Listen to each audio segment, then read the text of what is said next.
Astaghfirullah.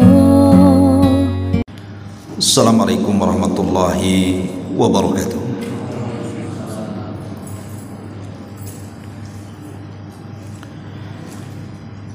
Alhamdulillah. Alhamdulillahilladzi arsala rasulahu bil huda wa dinil haq liyudhhirahu 'ala ad-dini kullihi wa kafa billahi shahida wa kafa billahi wakila. Asyhadu an la ilaha illallah wahdahu rabbi la syarika lah wa asyhadu anna Muhammadan 'abduhu wa rasuluhu alladzi la nabiyya ba'dah. Amma ba'du, ma'asyiral muslimin yang dimuliakan Allah Subhanahu wa taala. Alhamdulillah, di malam hari ini kembali kita bisa dipertemukan di rumah Allah Subhanahu wa taala. Dan pembahasan di malam hari ini kita akan membahas tentang 50 tanda dari tanda-tanda kiamat. Tentu karena pembahasannya banyak poin, tidak semua tanda-tanda yang dijelaskan Nabi SAW kita jabarkan. Jadi kita akan jabarkan secara singkat saja tentang 50 tanda dari tanda-tanda kiamat ini. Hadirin dan hadirat yang dimuliakan Allah Subhanahu wa taala. Di zaman Nabi SAW ada seorang Arab Badui mendatangi Nabi SAW, di mana Arab Badui ini mengatakan, "Ya Rasulullah, mata sa'ah?" Rasul, kira-kira kapan terjadi kiamat? Sontak pertanyaan ini membuat kaget Nabi SAW sehingga Rasul tidak mau menjawab. Kemudian Arab Badui ini bertanya kembali sampai 3 kali. Baru Nabi SAW mengatakan, "Manis sa'il?" Siapa tadi yang bertanya? Maka kata Arab Badui, "Saya wahai Rasul." Maka Nabi SAW mengatakan kepada Arab Badui ini, "Wa ma a'dadta laha?" Engkau bertanya soal kiamat itu, apa yang kau siapkan untuk menghadapi hari kiamat? Apakah engkau bertanya soal kiamat ini untuk melihat kehancuran yang nyata? Ketika bintang-bintang dijatuhkan, air laut diluapkan, bumi digempakan, langit digulung dan ada pada genggaman Allah Subhanahu wa taala? Ataukah bertanya soal kiamat itu maksudnya apa? Makanya Nabi SAW mengatakan, "Wa ma a'dadta laha?" Kau bertanya dari tadi soal kiamat, kapan kiamat, apa yang kau persiapkan untuk menghadapi kiamat itu? Maka sahabat ini atau Badui ini mengatakan, "La syai'a ya Rasulullah." Tidak ada yang aku siapkan wahai Rasul. "Walakinni uhibbullaha war Rasul." Tapi aku sangat cinta kepada Allah dan Rasulnya. Maka Nabi SAW mengatakan, "Idzan anta ma'aman ahbabta." Kalau begitu engkau akan bersama orang yang kau cintai. Dari pertanyaan Arab Badui kepada Nabi SAW ini bisa kita petik faedah bahwa hampir seluruh para nabi dan rasul itu disibukkan oleh umatnya dengan pertanyaan kapan kiamat. Jadi sejak zaman dulu, zaman Nuh alaihi salam, Nuh ditanya oleh kaumnya kapan kiamat. Ibrahim disibukkan dengan kaumnya dengan pertanyaan kapan kiamat. Nabi Allah Saleh disibukkan dengan kaumnya dengan pertanyaan kapan kiamat. Nabi Syuaib, Nabi Hud, Nabi Sulaiman dan seluruh para nabi, termasuk Nabi kita Muhammad sallallahu alaihi wasallam, disibukkan dengan pertanyaan kapan kiamat.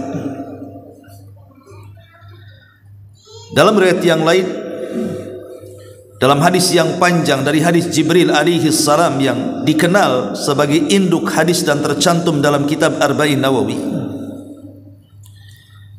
Jibril yang menjelma orang biasa yang datang menemui Nabi sallallahu alaihi wasallam dengan pakaian yang putih, rambut yang hitam, ketika bertanya kepada Rasul sallallahu alaihi wasallam soal Islam, Rasul menjawab. Ketika bertanya kepada Rasul soal iman, Rasul menjawab.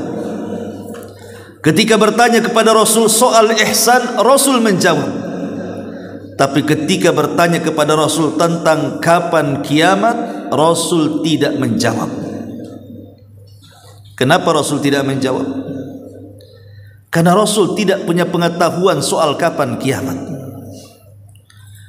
Makanya Nabi SAW membalik soalan itu dengan mengatakan, mal mas'ulu anha bi'a'lama minas sa'il.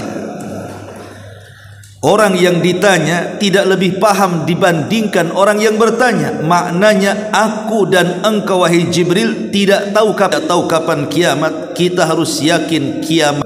Berfirman di dalam Al-Quranul Karim,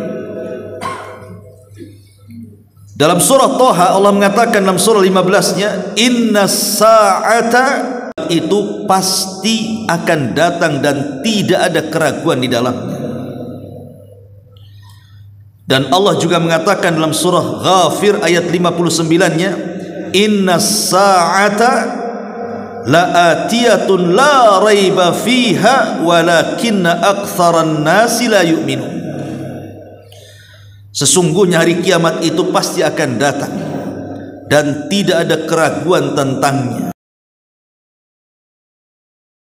Iman. Bagi kita kaum muslimin bahwa kiamat itu pasti datang. Dan kiamat itu ada dua macam. Ada yang disebut dengan kiamatus sughra, kiamat kecil.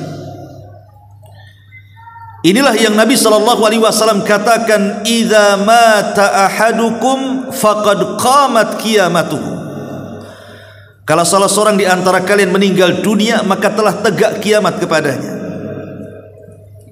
Dan kiamat kecil ini depan kita, bahkan kita mengurus jenazah orang yang mati. Itu yang jelas-jelas pastinya kematian, kan?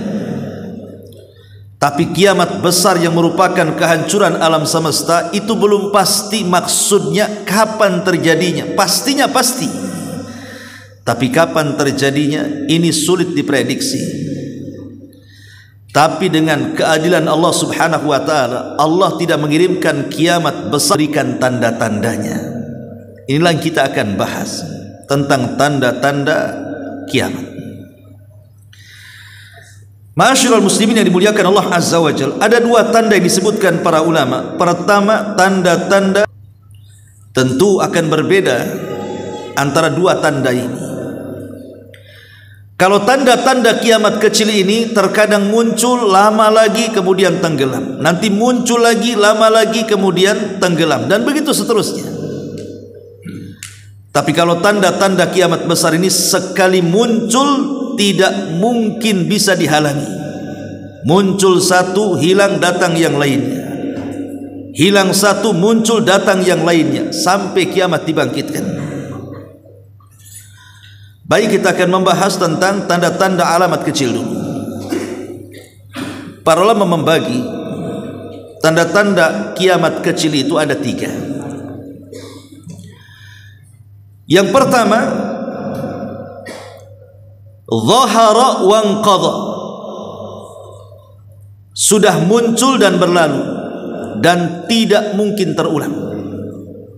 Jadi ada tanda-tanda kiamat kecil sudah muncul dan berlalu sesuai yang dihabarkan Rasul, tapi tidak mungkin ada pengulangan. Contohnya umpamanya diutusnya Nabi SAW wafatnya Nabi sallallahu alaihi wasallam, wafatnya para sahabat Nabi sallallahu alaihi wasallam, ini tanda-tanda kiamat kecil. Apakah akan terulang diutusnya Rasul? Tidak, mustahil, karena Nabi kita adalah Nabi akhiruz zaman. Artinya umatnya juga umat akhir zaman, dan tidak ada Nabi setelah Nabi sallallahu alaihi wasallam muncul dan telah pergi kemunculannya, dan tidak akan terulang. Kemudian yang kedua, kemunculannya akan terus muncul sejak zaman kemunculannya sampai hari ini, bahkan sampai kiamat dibangkitkan. Jadi ada tanda-tanda kiamat itu akan muncul terus setiap zamannya. Contohnya umpamanya banyaknya gempa, kemudian juga amanah yang dicabut, kemudian juga diangkatnya ilmu dan menyebarnya kejahilan. Ini akan terus ada. Tapi di sana ada tanda-tanda kiamat kecil yang belum muncul, dan itu terbagi menjadi dua. Kemunculannya sebelum datang tanda-tanda kiamat besar, atau terjadi di sela-sela ketika terjadi tanda-tanda kiamat besar. Jadi tanda-tanda kiamat kecil yang belum muncul itu bisa saja terjadi sebelum datangnya tanda-tanda kiamat besar, atau di sela-sela tanda-tanda kiamat besar muncul, tanda-tanda kiamat kecil ada di situ. Contohnya umpamanya sebelum tanda-tanda kiamat besar muncul, menghijaunya tanah Jazirah Arab belum terjadi. Kemudian juga mengeringnya sungai Efrat belum terjadi, tapi pasti terjadi dan akan terjadi. Kemudian yang kedua, tanda-tanda kiamat kecil di sela-sela tanda-tanda kiamat besar, seperti terangkatnya Al-Quran di dada-dada kaum muslimin, belum terjadi dan terjadinya itu di sela-sela tanda-tanda kiamat besar. Atau Ka'bah yang dihancurkan sehingga diambil pembendaharaannya oleh seorang laki-laki yang bernama Dzu Suwaiqatain, yang berasal dari negeri Habasyah. Itu terjadi di tengah-tengah munculnya tanda-tanda kiamat besar. Tapi yang jelas bahwa saya akan urut, walaupun urutan itu tentu bukan dari Nabi SAW urutnya seperti itu 51, 2, 3, tidak. Tetapi maksudnya saya sudah kumpulkan sekitar 50 tanda alamat kiamat kecil yang kita akan bahas di malam hari ini. Pertama, secara singkat saja, bi'tsatun Nabi, diutusnya Nabi SAW. Kenapa diutusnya Nabi SAW dijadikan tanda daripada tanda-tanda dekatnya kiamat? Tadi saya sudah katakan bahwa karena Nabi kita adalah Nabi yang terakhir, tidak akan ada Nabi setelahnya. Makanya ketika para ulama membahas tentang kenapa putra-putra Rasul meninggal di waktu bayi, kenapa tidak dibiarkan hidup sampai dewasa saja? Karena sebagian para ulama mengatakan hikmah diwafatkannya putra-putra Rasul yang laki-laki di waktu bayi, baik dari Qasim, kemudian Abdullah, kemudian Ibrahim, karena kebiasaan seorang nabi kalau punya anak sampai dewasa, maka anak itu akan jadi nabi. Sementara la nabiyya ba'di, tidak ada nabi sesudahku. Lihat Nabi Daud punya anak Sulaiman jadi nabi, Ibrahim punya anak Ismail jadi nabi, punya anak Ishak jadi nabi, Ishak punya anak Yakub jadi nabi, Yakub punya anak Yusuf jadi nabi, dan begitu seterusnya. Makanya kenapa putra-putra Nabi itu diwafatkan semuanya di waktu kecil yang laki-laki? Sebab kalau dia tumbuh sampai dewasa, maka dikhawatirkan jadi nabi. Padahal tidak ada nabi setelah Nabi kita Muhammad sallallahu alaihi wasallam. Karena lisan Rasul yang mengatakan, artinya umatnya juga tidak ada umat setelah umat Nabi sallallahu alaihi wasallam. Berarti kita berada di akhir zaman. Yang kedua, insyiqaqul qamar, terbelahnya bulan menjadi dua. Di zaman para sahabat atau di zaman Nabi SAW, orang-orang musyrik ini mendatangi Nabi SAW dan berjanji akan beriman kalau Rasul menampakkan mukjizatnya. Akhirnya Rasul bertanya, apa yang kalian kehendaki? Tiba-tiba di luar dugaan mereka meminta perkara yang aneh, di mana Rasul diminta untuk membelah bulan menjadi dua. Tetapi Rasul tidak menyangkalnya. Rasul berdoa kepada Allah Subhanahu wa taala dan Allah kabulkan. Kemudian Rasul disuruh oleh Allah mengisyaratkan dengan jarinya ke bulan. Tiba-tiba betul-betul bulan itu terbelah jadi dua.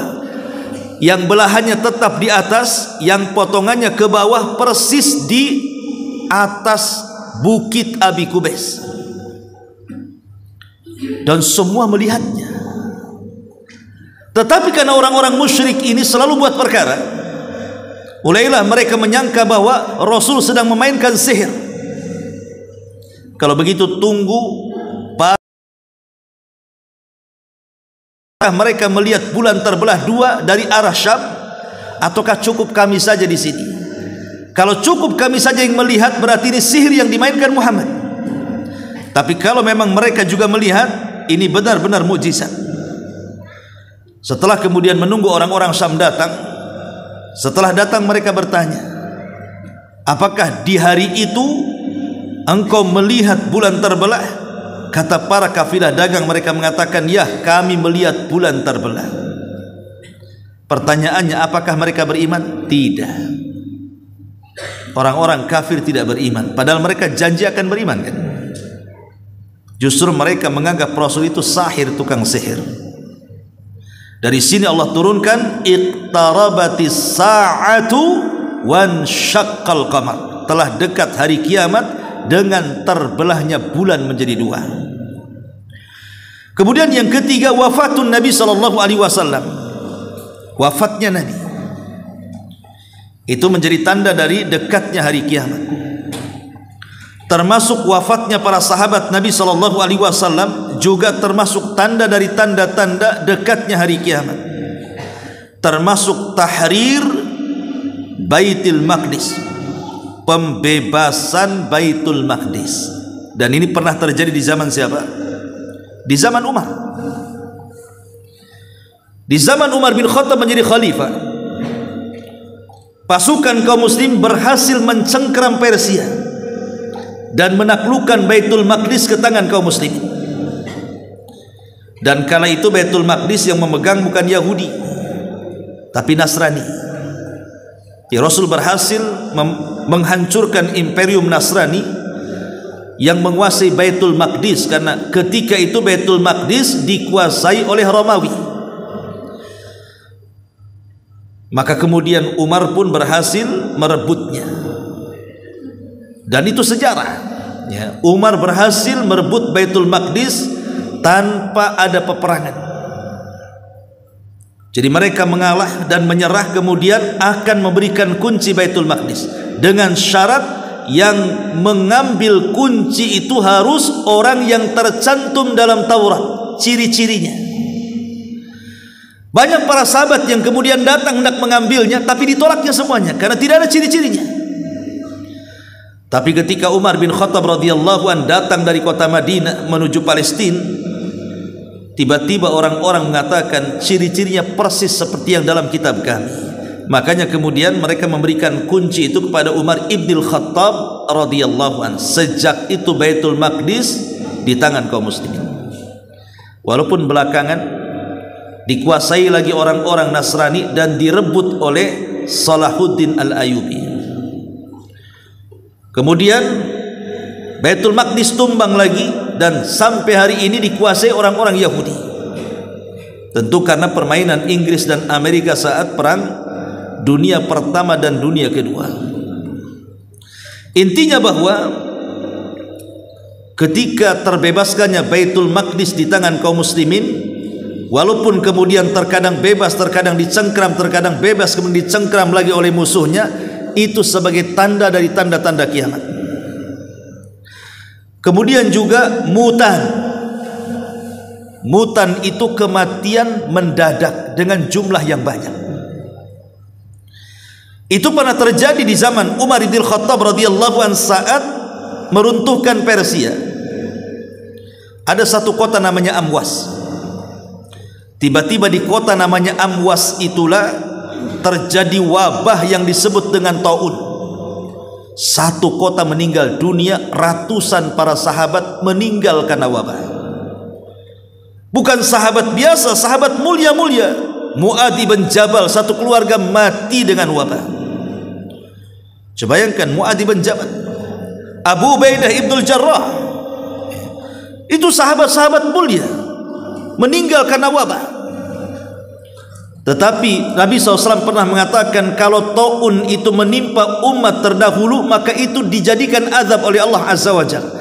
Tapi kalau taun menimpa kaum muslimin, maka itu bagian daripada rahmat. Siapa yang meninggal karena taun dianggap syahid.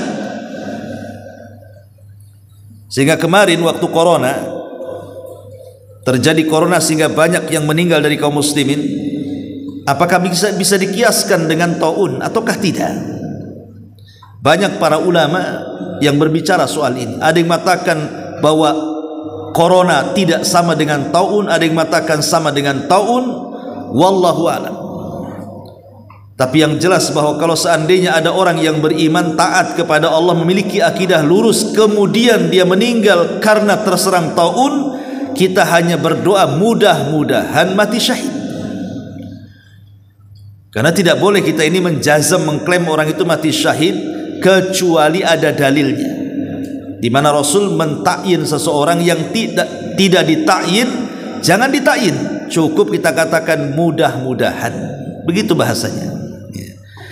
Ma'asyiral muslimin yang dimuliakan Allah Azza wa Jalla. Jadi mutan ini kematian mendadak dengan jumlah yang besar. Itu terjadi di zaman Umar bin Khattab. Ribuan bahkan puluhan ribu nyawa di kota Amwas. Makanya taunnya disebut taun Amwas. Kemudian juga munculnya berbagai macam fitnah. Maksudnya fitnah ini adalah peperangan dalam Islam. Di antaranya adalah fitnah yang menimpa kaum muslimin di zaman itu. Pertama, terjadinya perang Jamal. Yang kedua, terjadinya perang Siffin. Yang ketiga, munculnya kaum Khawarij. Dan fitnah perkataan bahwa Al-Quran adalah makhluk. Ketika zaman Umar bin Khattab radhiyallahu anhu, Umar mengumpulkan para sahabat, kemudian bertanya soal fitnah. Di tengah-tengah para sahabat itu ada Hudzaifah bin Yaman, dan sahabat Hudzaifah bin Yaman itu adalah sirrun Nabi, pemegang rahasia Nabi. Banyak bertanya soal fitnah yang tidak ditanyakan para sahabat. Sehingga ketika Umar bin Khattab radhiyallahu anhu bertanya soal fitnah yang datangnya bagaikan gelombang lautan yang tidak bisa dihentikan, sahabat tidak ada yang tahu tentang hadis itu kecuali Hudzaifah. Kata Hudzaifah bin Yaman, iya, akan terjadi fitnah dan itu tidak akan bisa dihentikan sampai kiamat. Tetapi selama pintunya masih utuh, fitnah itu tidak mungkin terbuka. Umar ketika itu heran, apa yang dimaksud pintu itu wahai Hudzaifah? Kata Hudzaifah, engkaulah pintunya. Artinya selama Umar masih hidup, fitnah itu tidak akan terjadi. Tapi setelah Umar meninggal, maka fitnah itu akan dimulai. Apa maksudnya fitnah akan dimulai? Pembunuhan, perang saudara muslim melawan muslim yang lainnya. Jadi peperangan antara Islam dengan Islam itu akan terjadi setelah wafatnya Umar bin Khattab radhiyallahu anhu. Karena Umar meninggal mati syahid, dibunuh oleh seorang majusi. Lah sejak kekuasaan runtuh turun ke Utsman ibn Affan radhiyallahu anhu, dan Utsman sudah di usia 73 tahun lebih, artinya sudah tua.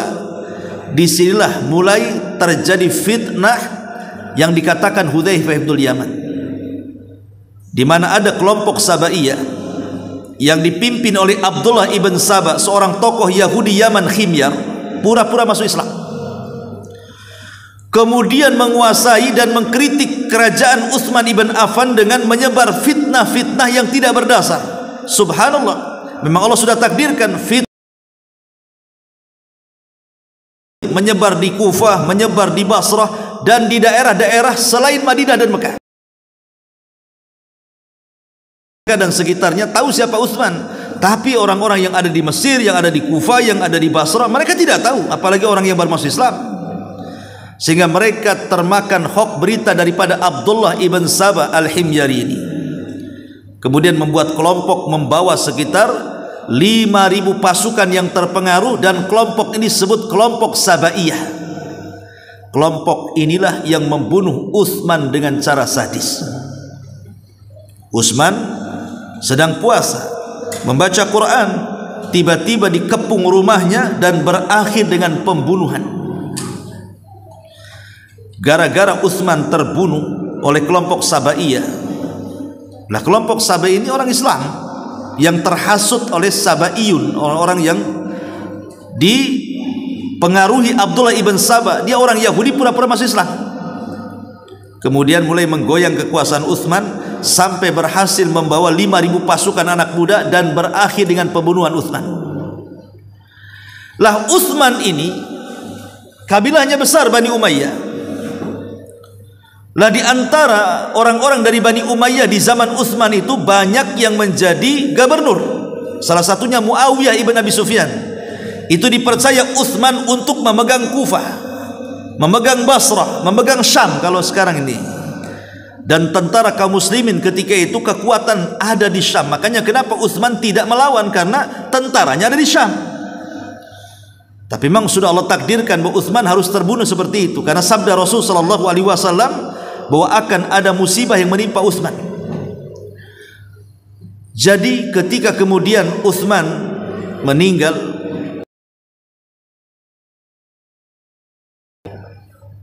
Muawiyah tidak setuju.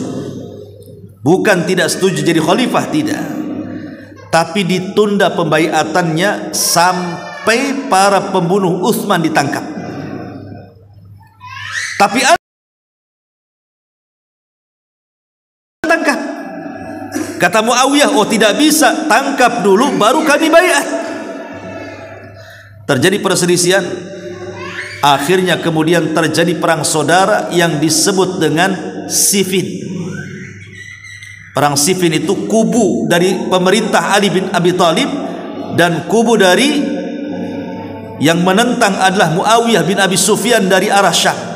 Perang dua kabilah ini, dua-duanya kaum muslimin ini. Perang, dan perangnya disebut Siffin. Kemudian disusul dengan perang Jamal. Kenapa disebut Jamal? Karena Aisyah radhiyallahu anha ketika itu menunggangi unta, dan unta itu bahasa Arabnya Jamal. Maunya Aisyah itu melerai peperangan itu, tapi disangkanya Aisyah mendukung salah satu dari keduanya. Akhirnya pecah lagi perang yang kedua. Itulah disebut dengan perang Jamal. Inilah fitnah yang tidak akan dihentikan sampai kiamat. Lihat di Timur Tengah hari ini, bagaimana umat Islam diadu domba oleh Barat itu, akhirnya saling menyerang kan? Karena begini, ikhwatul fillah muliakan Allah azza wa jalla, negeri yang paling dicintai setan kehancurannya adalah negeri Arab. Tapi setan putus asa untuk mengembalikan Arab menjadi umat jahiliyah. Makanya Rasul mengatakan setan itu sudah putus asa untuk disembah di tanah Arab. Kenapa? Karena mereka tidak mungkin menyembah setan. Mereka negeri tauhid. Sejak negeri itu berdiri, negeri Islam di zaman Rasul sampai hari ini, namanya Jazirah Arab, itu negeri tauhid. Setan tidak bisa lagi seperti di masa-masa jahiliyah disembah. Maka setan putus asa. Tapi setan punya senjata yang lainnya. Enggak apa-apa aku tidak disembah lagi negeri Arab, katanya. Kenapa negeri Arab coba? Karena negeri-negeri selain Arab itu setan masih disembah. Contoh di Indonesia lah, betapa banyak orang-orang yang nyembah setan itu. Dukun di mana-mana, yang jual tangkal di mana-mana, yang percaya klinik di mana-mana, yang datang ke kuburan meminta-minta di mana-mana. Setan mudah disembah di negeri kita ini, atau hampir di negeri yang lain selain Jazirah. Kalau Jazirah itu susah disembah kan, Makanya mereka putus asa. Tapi setan punya senjata, tidak apa-apa aku tidak disembah di negeri Arab katanya, tapi akan aku buat negeri Arab itu pecah belah. Walakin bitahrisi bainakum, akan tapi setan akan membuat tahris, perpecahan di tengah-tengah bangsa Arab. Jadi kalau ada bertanya, loh kok Indonesia yang Islamnya tidak kuat-kuat banget kok mereka bisa bersatu? Kenapa negeri Arab berpecah belah? Pecah belah kuat dibandingkan di tempat lainnya. Maka di Timur Tengah itu asik perang saudara, dan begitu seterusnya, seolah tidak berhenti. Selesai ini timbul sana, tidak akan terhenti sampai kiamat. Ma'asyiral muslimin yang dimuliakan Allah Subhanahu wa taala, maka fitnah ini pasti terjadi. Kemudian di antara tanda-tanda kiamat yang lain adalah iddia'un nubuwah, banyaknya orang yang mengaku nabi. Di zaman Rasul sudah ada orang ngaku nabi, tapi di akhir-akhir sebelum wafatnya Nabi, periode Madinah maksudnya. Kalau periode Mekah nggak ada orang berani ngaku nabi. Nabi aslinya saja dimusuhi, mau ngaku nabi pula kan begitu. Nabi yang aslinya saja diserang, mau dibunuh, makanya tidak berani orang ngaku nabi periode Mekah itu. Munculnya orang-orang yang ngaku nabi itu setelah Rasul sudah detik-detik mau meninggal.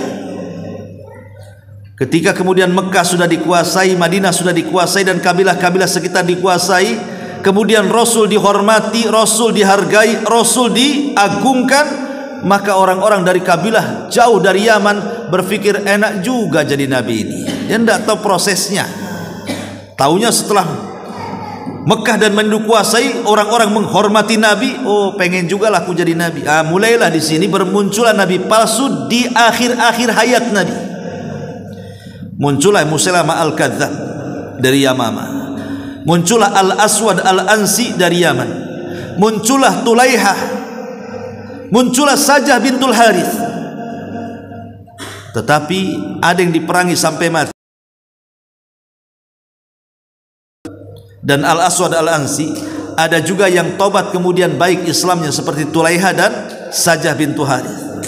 Tapi kata Rasulullah, orang-orang yang ngaku nabi itu akan senantiasa ada. Akan senantiasa ada. Dajjaluna kadzabun, dajjal pendusta mengaku nabi itu akan senantiasa ada. Saya pikir orang Timur Tengah saja yang ngaku nabi, orang berhidung pesek saja ngaku nabi. Indonesia kan banyak orang ngaku nabi kan.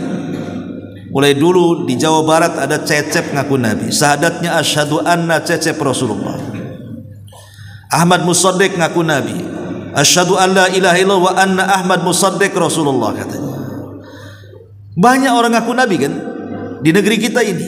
Tapi sebagaimana pepatah Arab, likulli saqitin lakit, setiap ada benda yang jatuh ada yang mungut. Seolah-olah sesesat apapun ajaran orang yang diajarkan di Indonesia ini, pasti ada pengikutnya sedikit atau banyak. Baik pengikutnya di alam nyata atau di alam gaib seperti netizen ya. Pokoknya di negeri kita ini sesesat apapun mesti ada pengikutnya. Masyaallah muslimin yang dimuliakan, itu menunjukkan keroposnya akidah tuh. Tapi orang yang ngaku nabi itu akan senantiasa ada, dan ini tanda-tanda kiamat. Kemudian juga zuhurul khawarij, munculnya khawarij. Kan paham terorisme dalam Islam. Dan itu terjadi sejak khilafah Ali radhiyallahu anhu. Jadi munculnya orang khawarij itu di zaman kekhalifahan Ali. Karena cikal bakalnya dari pasukan Ali.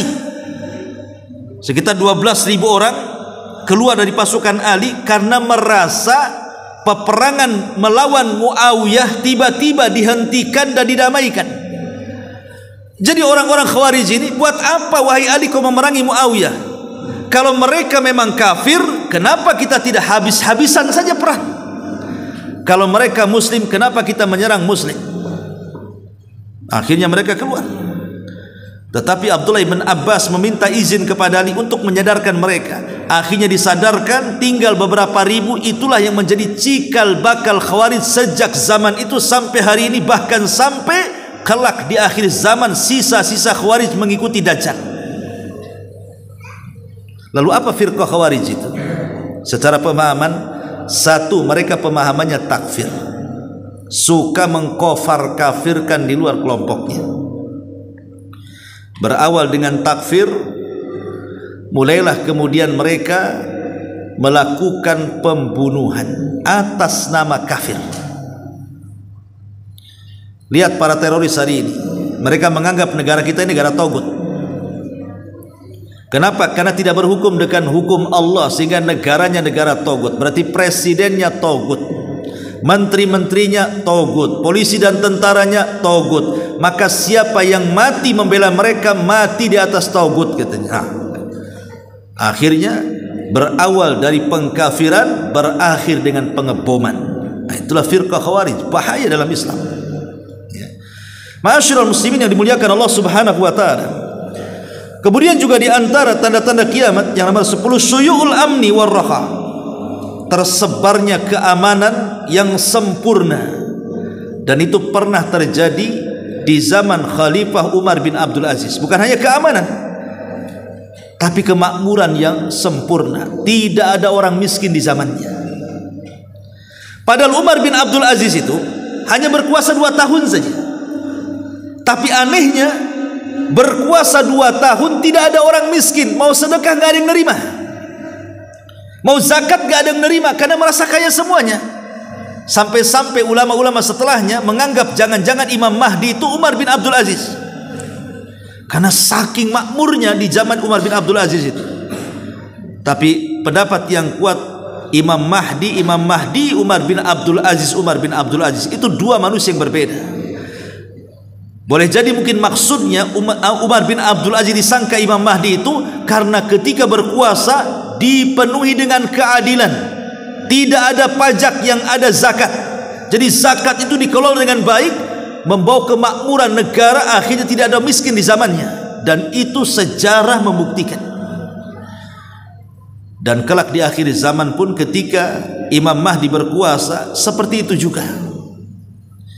Ma'asyiral muslimin yang dimuliakan Allah Azza wa Jalla. Kemudian yang seterusnya, qitalu Turki, memerangi Turk. Turk itu bukan Turki Erdogan, bukan. Turk di sini artinya orang-orang Mongolia. Dan ini pernah terjadi di zaman siapa? Di zaman Syekhul Islam Ibnu Taimiyah, melawan orang-orang Tatar, Mongol. Ya. Dan ini tanda dari tanda-tanda kiamat. Kemudian yang selanjutnya, kathratul haraj, banyaknya pembunuhan, banyaknya kematian dan banyaknya pembunuhan.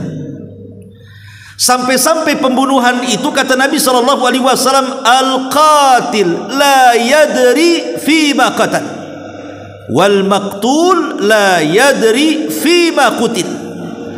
Orang yang membunuh bingung kenapa dia bisa membunuh, orang yang dibunuh makin bingung kenapa dia bisa dibunuh. Orang yang dibunuh makin bingung, kenapa aku bisa terbunuh gitu. Karena membunuh di akhir zaman itu bukan ada alasan yang tepat. Gara-gara faktor ketersinggungan, bertengkar, akhirnya bunuh-bunuhan. Gara-gara faktor rebutan warisan, akhirnya bunuh-bunuhan. Gara-gara faktor lahan sejengkal, 2 jengkal, sekapling, 2 kapling, rebutan, akhirnya bunuh-bunuhan. Coba bayangkan, bunuh-membunuh itu seolah-olah apa? Mudah di akhir zaman ini kan. Tawuran anak-anak geng motor, akhirnya bunuh-bunuhan. Tawuran anak-anak SMA, anak-anak STM, akhirnya bunuh-bunuhan. Coba sekarang ini apa alasan orang membunuh coba? Islam mengatakan la yahillu damu mri'im muslim illa bi ihda thalathin, al-thayyibu zani, wan nafsu bin nafsi, wat tariku lidinih al-mufariq lil jamaah. Tidak halal meneteskan darah seorang muslim kecuali karena 3 perkara. Pertama, orang yang sudah menikah kemudian zina, maka dirajam sampai mati. Yang kedua, orang yang membunuh boleh dibunuh sebagai kisos.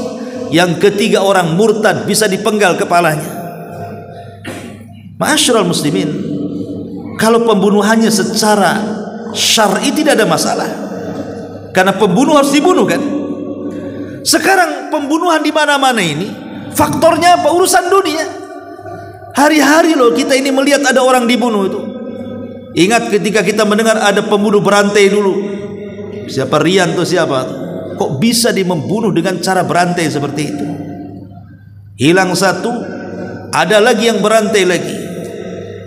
Apa coba alasannya? Urusan syahwat. Orang yang membunuh tidak tahu kenapa dia bisa membunuh. Orang yang dibunuh lebih bingung kenapa bisa dibunuh.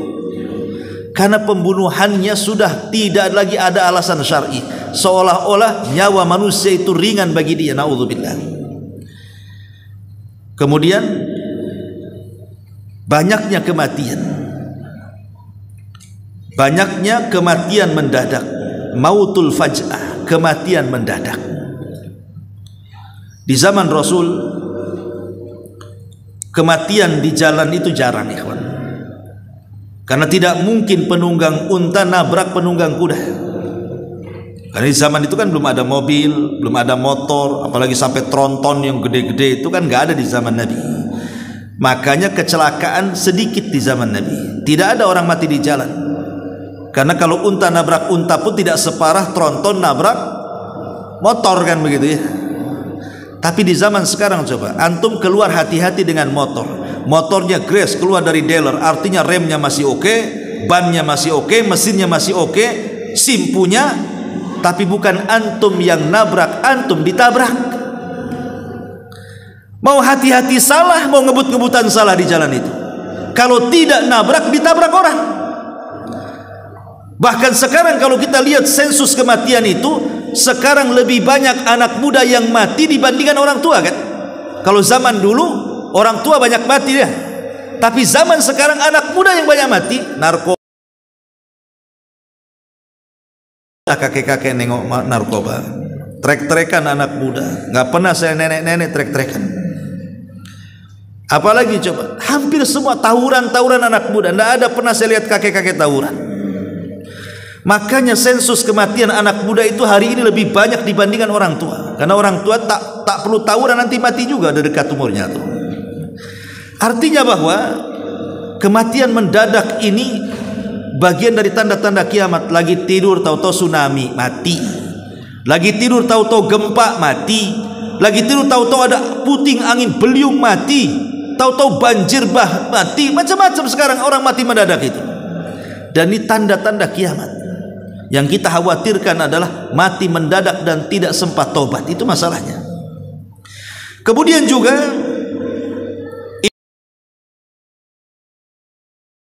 adalah mengekor dan tasyabuh kepada umat-umat sebelum Islam. Maksudnya Yahudi dan Nasrani. Sekarang kita akan menghadapi ulang tahun di luar Islam. Ada Natal, ada Hari Raya. Terkadang ada di antara kita saat mereka melakukan hari raya umpamanya kan Natal, sibuklah kemudian kaum muslimin memakai seragam mereka juga. Buat Santa Claus itu apa kan, seragam-seragam tertentu. Tidak perlu kita ikut mereka. Kita sudah punya hari raya sendiri sebagaimana mereka juga punya hari raya sendiri. Lakum dinukum waliyadin. Kenapa mesti ikut-ikut gaya mereka? Karena orang kalau sudah mencintai hari raya agama lain, maka dia akan kurang mencintai hari raya agamanya sendiri. Maka ramaikan hari raya agama kita, Idul Fitri, Idul Adha, hari Jumat. Tidak perlu kita meramaikan hari raya di luar agama kita. Mereka sudah memiliki ajarannya masing-masing.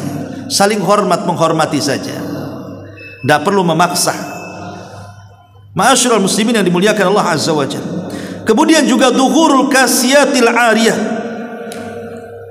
munculnya wanita-wanita yang menampakkan aurat, menggunakan pakaian ketat tapi menampakkan auratnya.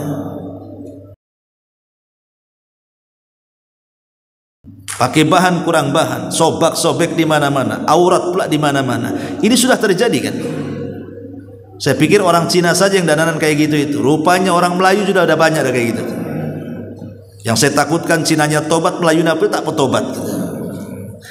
Jadi ini terjadi di negeri kita kan? Lah makanya jangan sampai jadi dayus. Kalau kita punya anak perempuan, larang mereka keluar kalau tidak menutup aurat dan menggunakan jilbab. Jangan sampai seperti sabda Rasul bahwa ada dua kelompok, kata Rasul, belum ada di zaman, tapi dua-duanya dipastikan masuk neraka, kata Nabi. Salah satunya kasiyatun ariyatun mumilatun ru'usuhunna ka asnimatil bukhtil ma'ilah la yadkhulnal jannah wa la yajidna rihaha wa inna rihaha la tujadu min masirati kada wa kada. Wanita yang berpakaian tapi telanjang, berjalan dengan lenggak-lenggok, kemudian kepalanya seperti punuk unta. Mereka tidak akan masuk surga, bahkan mencium bau surga pun tidak, padahal bau surga tercium jarak sekian dan sekian, kata Rasul. Dan ini sudah ada, ya. Kemudian takhsisus salam, mengucapkan salam kepada yang dikenal saja. Dan ini sudah terjadi, kan? Antum kalau ketemu sesama jemaah 1 kilo udah melambai-lambai assalamualaikum, tah dengar tah enggak. Tapi nampak giliran bukan jemaah kita, bukan pengajian kita, orang lain, padahal jelas-jelas dia pakai peci, pakai sarung, tidak mungkin dia Kristen. Kita katakan assalamualaikum, Ustaz nggak kenal, tidak apa-apa, karena mengucapkan salam itu ucapkan ke yang dikenal dan ucapkan ke yang tidak dikenal. Karena ucapan salam itu doa. Kalau kita mengatakan assalamualaikum, semoga Allah berikan keselamatan kepadamu, maka dia akan mendoakan balik waalaikumsalam warahmatullah, semoga keselamatan juga diberikan kepadamu dan juga rahmat Allah kepadamu. Kalau dia mengucapkan assalamualaikum warahmatullah, maka kita sempurnakan waalaikumsalam warahmatullah wabarakatuh. Kita berikan doa terbaik dengan berkah, rahmat dan selamat. Inilah yang dihajatkan kita, kan? Kita selamat dunia akhirat, kita dapat rahmat dan kita dapat berkah. Bahkan Ibnu Umar radhiyallahu anhu sengaja setiap hari kalau dia tidak ada kerjaan dan tidak ada kesibukan dan tidak sedang safar, itu datang ke pasar hanya menyalami seluruh pedagang dan pembeli yang ada di pasar. Assalamualaikum, waalaikumsalam, assalamualaikum, assalamualaikum, assalamualaikum. Bayangkan kalau satu pasar itu 200 orang, berarti dia mengucapkan assalamualaikum 200 kali itu. Coba antum praktekkan di pasar sini. Kira-kira pandangan orang pasar ke antum seperti apa tuh? Tiap hari masuk pasar, ndak beli, ngucapkan salam saja. Nggak mau beli, cik, tak, salam saja, assalamualaikum. Nanti gitu juga, terus nanti besok gitu lagi. Kira-kira seminggu antum melakukan seperti itu, apa kata orang pasar? Dibilang ODGJ mungkin, kan? Padahal ini kan sunnah sahabat. Ibnu Umar melakukan seperti itu, menyebarkan salam, kan? Dan Rasul mengatakan ucapkan salam kepada yang kenal dan kepada yang tidak dikenal. Sekarang aneh, ada orang yang takut mengucapkan salam kepada orang yang tidak dikenal. Orang yang tidak dikenal ketika mendapatkan salam tidak jawab juga dia. Dia mandang kita. Kenal di mana ya? Kenapa orang ini? Malah gitu sama kita. Jadi kalau kita mengucapkan assalamualaikum, dia nggak kenal kita tuh. Ada yang nggak mau jawab itu, malah kita pula dipandang dia. Emang kamu kenal saya di mana? Sok akrab katanya. Karena apa? Antara orang yang dilempari salam dengan orang yang melempar salam itu memang sudah hilang sunnah Rasul bahwa salam itu harusnya disampaikan kepada yang dikenal dan yang tidak dikenal harusnya. Itu tanda-tanda kiamat masalahnya, ya. Maka kalau bisa hidupkan salam di Tanjung Uban ini. Kemudian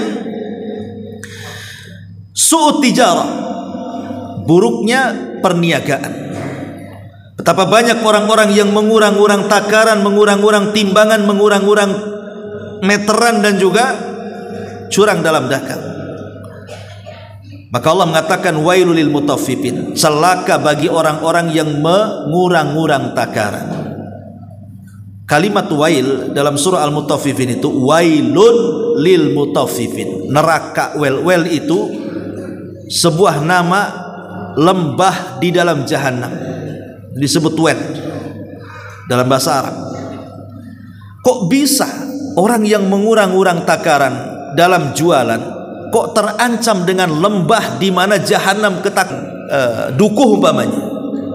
Antum beli 1 kilo, kemudian saya kurangi 5 butir, kurangi begitu. Pertanyaannya, yang 5 butir kalau kita makan kenyang atau tidak? Tidak kenyang. Tapi kenapa diancam dengan lembah jahanam? Begini ikhwan, karena yang namanya pedagang dengan pembeli terkadang tidak saling kenal. Boleh jadi pedagang dan pembeli itu mereka anak yatim, mereka orang miskin, mereka orang-orang yang tidak memiliki harta banyak, sehingga ketika membeli kemudian kita kurang-kurangi takarannya, berarti kita mengambil hak orang miskin, mengambil hak anak yatim, mengambil hak orang lain. Makanya kenapa pedas sekali Allah mengatakan wailun lil mutaffifin, neraka bagi orang-orang yang suka mengurang-urang takaran dan timbangan. Dan itu su'ut tijarah, bagian daripada tanda-tanda kiamat. Kemudian musyarakatul mar'ati fit tijarah. Musyarakatul sudah selesai Isya ya. Taib, kita lanjutkan pada Isya. Gak apa-apa, boleh. Siap. Lanjut pada Isya atau azan lanjut? Habis Isya saja. Siap. Taib.